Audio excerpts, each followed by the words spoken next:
राजनीति विज्ञान की कक्षा में आप सभी का स्वागत है। आज के लेक्चर का टॉपिक है कंट्रीब्यूशन ऑफ एमन रॉय।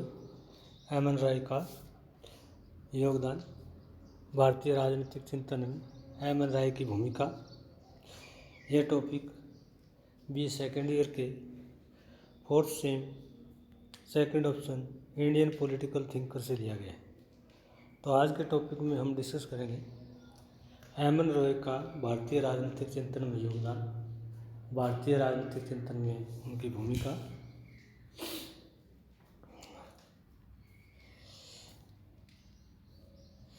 एमन रॉय को भारत में एक प्रबुद्ध राजनीतिक चिंतक के रूप में जाना जाता है। रॉय का चिंतन मौलिक और विशुद्ध था। उनके विचार भारतीय राजनीतिक चिंतन का विस्तार है। उनका राजनीतिक चिंतन मानव की गरिमा, सम्मान एवं स्वतंत्रता से जुड़ा हुआ है। उन्होंने भारत की आर्थिक, सामाजिक, राजनीतिक परिस्थितियों के अनुकूल अपने राजनीतिक चिंतन को प्रस्तुत किया। भारतीय राजनीतिक चिंतन में उनका बहुत बड़ा योगदान रहा है। हम बारी बारी उनके योगदान का पर डिस्कस करेंगे। सबसे पहले हम करेंगे कि व्यक्तिगत स्वतंत्रता के रूप में उन्होंने भारतीय राजनीतिक चिंतन को कैसे विकसित किया, कैसे मजबूत किया, कैसे एक नई दिशा दी। एमन रॉय ने व्यक्तिगत स्वतंत्रता की वकालत करके भारतीय राजनीतिक चिंतन को मजबूत किया। उनके संपूर्ण राजनीतिक दर्शन का केंद्र बिंदु व्यक्तिगत स्वतंत्रता थी। उनका मानना था कि व्यक्तिगत स्वतंत्रता से ही व्यक्ति का सर्वांगीण कल्याण हो सकता है। उनका कहना था कि सभी तरह के संबंधों, सामाजिक, आर्थिक, राजनीतिक में व्यक्तिगत स्वतंत्रता का होना आवश्यक है। समाज में व्यक्ति का प्रथम लक्ष्य व्यक्तिगत स्वतंत्रता को प्राप्त करना है। राय का मानना है कि मौलिक मानवतावाद का उद्देश्य भी व्यक्तिगत स्वतंत्रता को सुनिश्चित करना है। राय ने कहा कि मनुष्य जो है एक बुद्धिशील और तर्कशील प्राणी है। वह वैज्ञानिकता के आधार पर प्रत्येक वस्तु एवं विचार का निरीक्षण परीक्षण कर सकता है। राय का मानना था कि व्यक्ति में जितनी अधिक तार्किकता होनी चाहिए, समाज में उतनी ही अधिक स्वतंत्रता का लोग लाभ उठा सकेंगे। राय का मानना था कि व्यक्तिगत स्वतंत्रता तभी होगी जब सामाजिक सोच तार्किकता पर आधारित होगी। राय का मानना था कि वर्तमान समय में समाज में अनेक प्रकार की चुनौतियां हैं और इन चुनौतियों को व्यक्तिगत स्वतंत्रता के रास्ते में बाधा माना जाता है। राय ने कहा कि राष्ट्र, धर्म, नैतिकता, अंधविश्वास, अति प्राकृतिक सत्ता, अति प्राकृतिक मानव व्यक्तिगत स्वतंत्रता के शत्रु हैं। ये सभी व्यक्तिगत स्वतंत्रता के रास्ते में बाधक हैं। ये व्यक्ति की तर्कशीलता को नष्ट करते हैं, विवेक को नष्ट करते हैं। उनका कहना था कि राष्ट्रवाद की सीमा बंद कर व्यक्ति की व्यक्तिगत स्वतंत्रता को सीमित किया जाता है। अंधविश्वास व अति प्राकृतिक सत्ता का भ्रम दिखाकर व्यक्ति की तर्कशीलता नष्ट हो जाती है। राय ने भारतीय राजनीतिक चिंतन में दूसरा महत्वपूर्ण योगदान दल विहीन लोकतंत्र का दिया। एमन रॉय ने भारत में दल विहीन लोकतंत्र की धारणा का समर्थन किया। एमन जयप्रकाश की तरह उनका भी मानना है कि राजनीतिक दलों की भूमिका लोकतंत्र की भावना को नष्ट करती है। राजनीतिक दल भ्रष्टाचार व लूट को बढ़ावा देती है। राजनीतिक दलों का मुख्य उद्देश्य उचित एवं अनुचित ढंग से शक्ति को ग्रहण करना है। राजनीतिक दल जनहित के नाम पर दलीय तानाशाही को बढ़ावा देते हैं। राजनीतिक दल अपने संगठन में भी लोकतांत्रिक प्रक्रिया को नहीं अपनाते। राय का विचार है कि वर्तमान समय में कल्याणकारी राज्य के मार्ग में कल्याणकारी राज्य के नाम पर राजनीतिक दल जनता की भावना से खिलवाड़ करते हैं। राय का मानना है कि राजनीतिक दलों ने लोकतंत्र की वास्तविकता का दलीय तानाशाही के द्वारा पूरी तरह से नष्ट कर दिया है। राजनीतिक दलों के नेता व कार्यकर्ता भी दलीय रेखा से ऊपर उठकर आम व्यक्ति की आवाज़ नहीं बनते। राजनीतिक दल दलीय तानाशाही को रखने के लिए नित नए प्रयास करते रहते हैं। एमन रॉय ने भारत में लोकतांत्रिक राज्य की धारणा पेश करके भी भारतीय राजनीतिक चिंतन को मजबूत किया है, विकसित किया है। एक नई दिशा दी। राय का मानना है कि एक लोकतांत्रिक राज्य में व्यक्ति को राजनीतिक, आर्थिक, सामाजिक अधिकारों का संरक्षण प्राप्त होता है। लोकतांत्रिक राज्य का आधार उनके दृष्टिकोण में जनहित होता है, जन कल्याणकारी होता है, जनता की भलाई के लिए होता है। लोकतांत्रिक राज्य में आम व्यक्ति के हितों का संरक्षण होता है। लोकतांत्रिक राज्य का उद्देश्य शक्ति ग्रहण नहीं बल्कि जन कल्याण करना होता है। वास्तव में लोकतांत्रिक राज्य में सरकार आम व्यक्ति की होती है। एक लोकतांत्रिक राज्य में व्यक्ति को राजनीतिक शिक्षा आसानी से मिलती है। लोकतांत्रिक राज्य की संरचना एवं कार्य प्रणाली व्यक्ति केंद्रित होती है। राज्य हमेशा व्यक्ति के हित में कार्य करता है। तो एमन राय ने डेमोक्रेसी के द्वारा बताया कि डेमोक्रेसी में अगर वास्तव में ही डेमोक्रेटिक स्टेट है तो व्यक्ति केंद्रित होगा, अन्यथा वो समाज केंद्रित होगा या राज्य केंद्रित होगा। एमन राय ने धर्मनिरपेक्ष राजनीति पर भी बल दिया। उन्होंने भारतीय राजनीतिक चिंतन में धर्मनिरपेक्षता की राजनीति पर बल दिया है, उसको एक नई दिशा दी है। उनका मानना है कि धर्म व्यक्ति की तर्कशीलता को नष्ट करता है। व्यक्ति अपनी तर्कशीलता के आधार पर स्वतंत्र चिंतन मनन करता है। धर्म का प्रभाव व्यक्ति की सोच में पक्षपात एवं पिछड़ापन लाता है। राय का विचार है कि धर्मनिरपेक्ष राजनीति व्यक्ति केंद्रित है। धर्मनिरपेक्ष राजनीति में प्रत्येक व्यक्ति का हित सुरक्षित रहता है। कार्ल मार्क्स की तरह एमन राय भी भौतिकवाद का समर्थन करते हैं। मार्क्स की तरह राय का भी मानना है कि धर्म राजनीति में पिछड़ापन व द्वेष पैदा करता है। राय का मानना है कि धर्मनिरपेक्ष राजनीति में व्यक्ति के कल्याण पर बल दिया जाता है। एमन राय ने संगठित लोकतंत्र के द्वारा भी भारतीय राजनीतिक चिंतन को मजबूत किया। उनका मानना था कि संगठित लोकतंत्र ही वास्तविक लोकतंत्र है। राय का मानना था कि लोकतंत्र में जन समितियों के माध्यम से राजनीतिक शक्तियों का प्रयोग होता है। जयप्रकाश नारायण की तरह एमन राय ने भी दलविहीन लोकतंत्र की प्रणाली पर बल दिया। रॉय का मानना है कि दलीय प्रणाली में आम व्यक्ति को कोई महत्व प्रदान नहीं किया जाता। दल अपने उद्देश्यों के लिए आम व्यक्ति का सामाजिक, आर्थिक, राजनीतिक शोषण करते हैं। आम व्यक्ति के प्रतिनिधित्व के नाम पर दलीय तानाशाही को थोपा जाता है।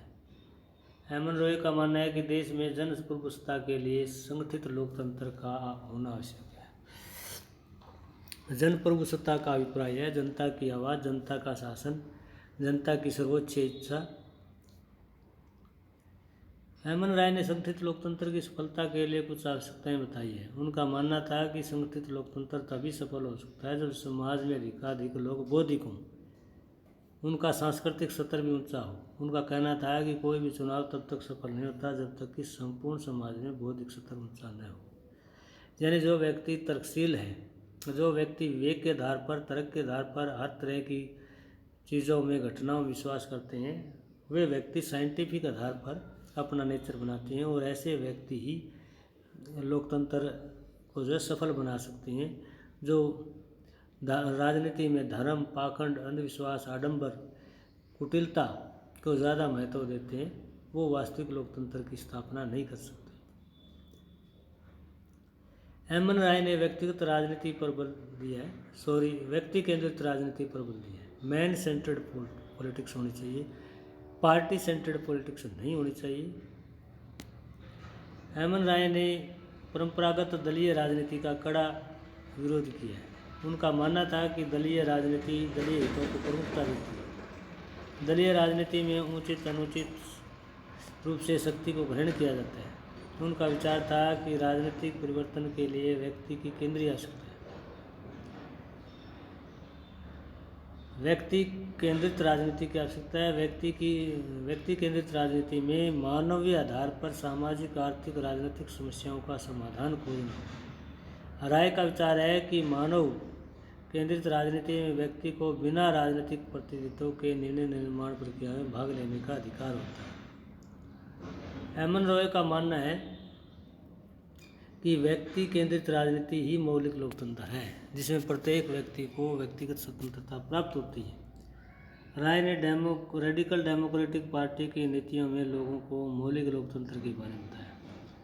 राय का मानना है कि सच्ची स्वतंत्रता व्यक्तिगत स्वतंत्रता में निहित होती है। व्यक्तिगत स्वतंत्रता के अभाव में कोई भी शासन व्यवस्था सफल नहीं हो सकती। राय ने अपने विचारों में मार्क्सवाद का भी मूल्यांकन किया। राय ने मार्क्सवाद का अंधा अनुकरण नहीं किया। उन्होंने मार्क्सवाद के केवल उन्हीं विचारों को अपनाया जो वास्तविक है, प्रासंगिक है। आरंभ में एमन राय एक घोर मार्क्सवादी चिंतक थे, लेकिन उन्हें लगा कि भारत की सभी समस्याओं का हल मार्क्सवाद में दिखाई देता है। लेकिन धीरे धीरे कुछ समय बाद उन्हें लगा कि मार्क्सवाद में बहुत सी कमी है। 1946 में पूरी तरह से वे मार्क्सवाद के आलोचक बन गए। उनका झुकाव मौलिक मानवतावाद की तरफ बढ़ गया। उन्हें लगा कि मार्क्सवाद केवल समाजवाद की बातें करता है, व्यक्तिगत हित की नहीं। समाज हित के नाम पर व्यक्ति की गरिमा, सम्मान व स्वतंत्रता का हनन हो रहा है। राय ने माना कि मार्क्सवादी सिद्धांत से व्यक्तिगत स्वतंत्रता का मार्ग प्रशस्त नहीं होता। कार्ल मार्क्स की तरह राय भी भौतिकवादी चिंतन के समर्थक थे, लेकिन उनका भौतिकवाद कार्ल मार्क्स के भौतिकवाद से अलग है। राय ने अपने मौलिक मानवतावाद में वैज्ञानिक राजनीति पर अधिक बल दिया। राय ने कहा कि हमारी राजनीति रूढ़िवाद और संकीर्णता से मुक्त होनी चाहिए। राय का मानना है कि मार्क्सवाद व्यक्तिगत स्वतंत्रता के लिए कोई स्थान नहीं। राय का मानना है कि मार्क्स का बौद्धिक द्वंद्वात्मक भौतिकवाद संसार में परिवर्तन करने के लिए कोई क्रांतिकारी दिशा स्पष्ट नहीं करता।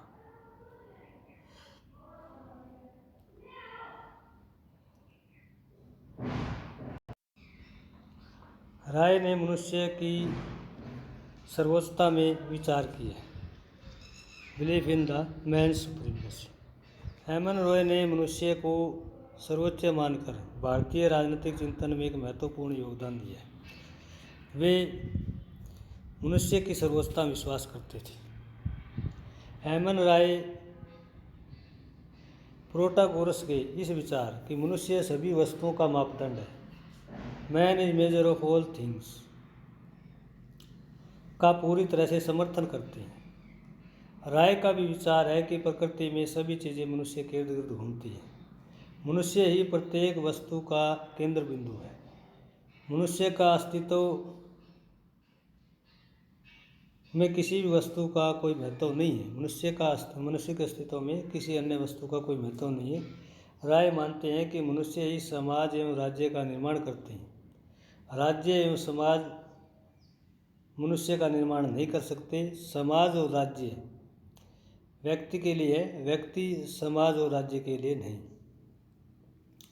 राय का विचार है कि मनुष्य समाज का निर्माण करता है। एक अच्छा मनुष्य अच्छे समाज का निर्माण करता है। इसलिए अच्छे एवं आदर्श समाज का निर्माण करने के लिए हमें अच्छे व्यक्तियों को तैयार करना है। राय का मानना था कि मनुष्य एक बौद्धिक एवं तर्कशील प्राणी है। मनुष्य अपने चारों ओर के वातावरण को विवेक के आधार पर निरीक्षण परीक्षण करता है। वह वैज्ञानिकता के आधार पर हर वस्तु की जांच पड़ताल कर सकता है। मनुष्य में सोचने विचारने की अद्भुत अक्षमता है। मनुष्य राष्ट्रवाद, धर्म, अंधविश्वास एवं अति प्राकृतिक सत्ताओं के भ्रमजाल से निकलकर व्यक्ति के हित में कार्य करना होगा। राय के विचार में व्यक्ति सर्वोच्च है और वह सभी चीज़ें उसी की प्रकृति पर निर्भर करती है।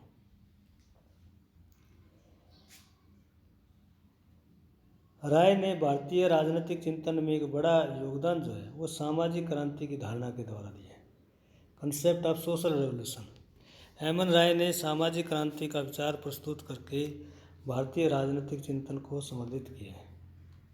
उनका विचार था कि सामाजिक क्रांति व्यक्तिगत स्वतंत्रता पर आधारित होनी चाहिए। राय का मानना है कि समाज में बड़े परिवर्तन महान व्यक्तियों के पहल पर ही आरंभ होते हैं। राय का विचार है कि महान व्यक्ति भीड़ का नेतृत्व करते हैं और अन्य व्यक्ति उनका अनुसरण करते हैं। राय का विचार है कि मनुष्य अपनी बौद्धिकता के बल पर अच्छे समाज का निर्माण कर सकते हैं। राय ने कहा कि राजनीतिक और आर्थिक स्वतंत्रता के लिए सामाजिक क्रांति का होना अति आवश्यक है। सामाजिक क्रांति के लिए मनुष्य को तर्कशीलता के आधार पर समाज को जागरूक और प्रेरित करना चाहिए। हेमन राय ने सामाजिक क्रांति के लिए कार्ल मार्क्स के वर्ग संघर्ष सिद्धांत एवं तानाशाही सिद्धांत की आलोचना की। राय ने कहा है कि वर्ग संघर्ष समाज में विभाजन रेखा खींचता है। श्रमिक वर्ग की तानाशाही ये भी संपूर्ण समाज में कोई परिवर्तन नहीं होगा। राय का विचार है कि व्यक्ति को जितनी आर्थिक स्वतंत्रता प्रदान की जाएगी वह उतना ही सामाजिक क्रांति के लिए प्रेरित होगा। राय का विचार है कि क्रांतिकारी व्यक्ति ही क्रांतिकारी समाज का निर्माण कर सकता है। राय के विचार में व्यक्ति साध्य है और समाज साधन है। राय कहता है कि समाज व्यक्ति के लिए है, व्यक्ति समाज के लिए नहीं है। राय व्यक्ति को सब में श्रेष्ठ मानता है, समाज से श्रेष्ठ मानता है। राय ने आर्थिक विकेंद्रीकरण के द्वारा भी भारतीय राजनीतिक चिंतन को मजबूत किया है। एमन रॉय ने अपने राजनीतिक चिंतन में आर्थिक शक्तियों के विकेंद्रीकरण पर अधिक ध्यान दिया। उनका विचार है कि आर्थिक विकेंद्रीकरण से ही आर्थिक असमानता कम होगी, आर्थिक विकेंद्रीकरण से ही प्रत्येक व्यक्ति को आर्थिक स्वतंत्रता कायम रहेगी। उनका मानना था कि आर्थिक विकेंद्रीकरण से व्यक्ति की न्यूनतम आर्थिक आवश्यकताओं की पूर्ति होगी। आर्थिक संसाधनों के विकेंद्रीकरण से देश में आर्थिक लोकतंत्र की स्थापना होगी। आर्थिक प्रजातंत्र से ही व्यक्ति को आर्थिक न्याय मिलेगा। राय का मानना था कि हमें आर्थिक विकेंद्रीकरण के लिए नियोजित अर्थव्यवस्था को अपनाना चाहिए। उनका कहना था कि नियोजित अर्थव्यवस्था में प्रत्येक व्यक्ति को आर्थिक हितों का संरक्षण रहता है।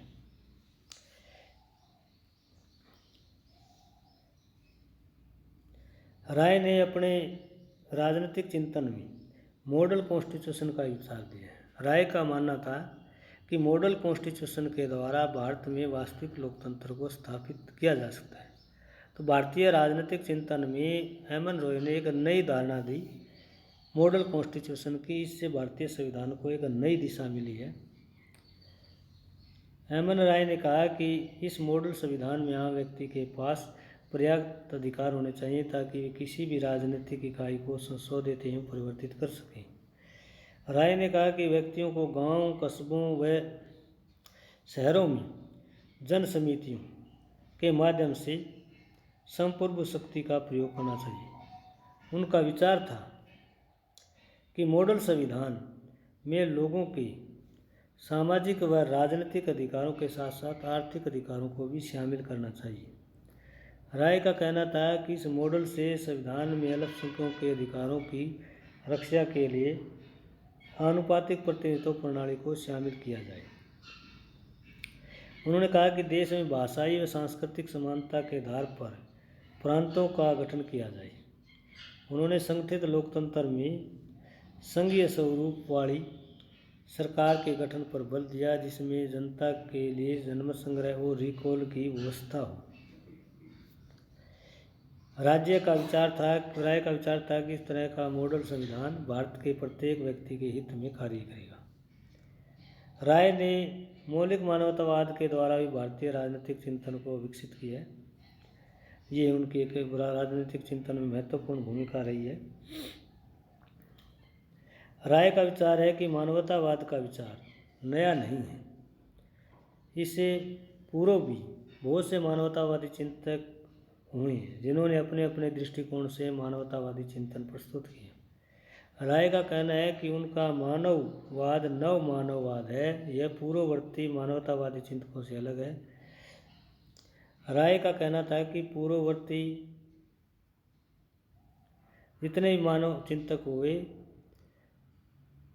पूर्ववर्ती मानवतावादी चिंतकों ने मानव व अति मानव अथवा अति प्राकृतिक एजेंसी को अलग नहीं किया। राय का मानना है कि उनका मानवतावादी चिंतन सबसे हटकर है क्योंकि उनके मानवतावाद का जो आधार है वो वैज्ञानिक है, अति प्राकृतिक नहीं है, धार्मिक अंधविश्वासों और आडंबरों पर आधारित नहीं है। तो आज का हमारा टॉपिक था एमन रॉय का भारतीय राजनीतिक चिंतन में क्या योगदान रहा, भारतीय राजनीतिक चिंतन को कैसे मजबूत किया, भारतीय राजनीतिक चिंतन को कैसे एक नई दिशा दी।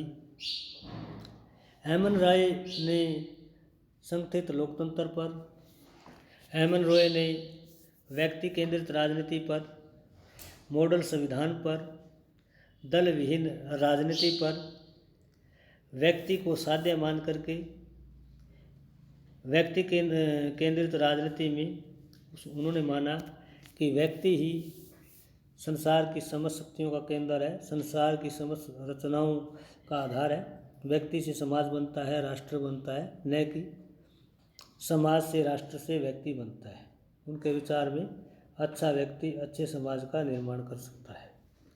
तो आज का हमारा topic contribution of Heman Roy in Indian political thought यही समाप्त होता है। आप सबका धन्यवाद।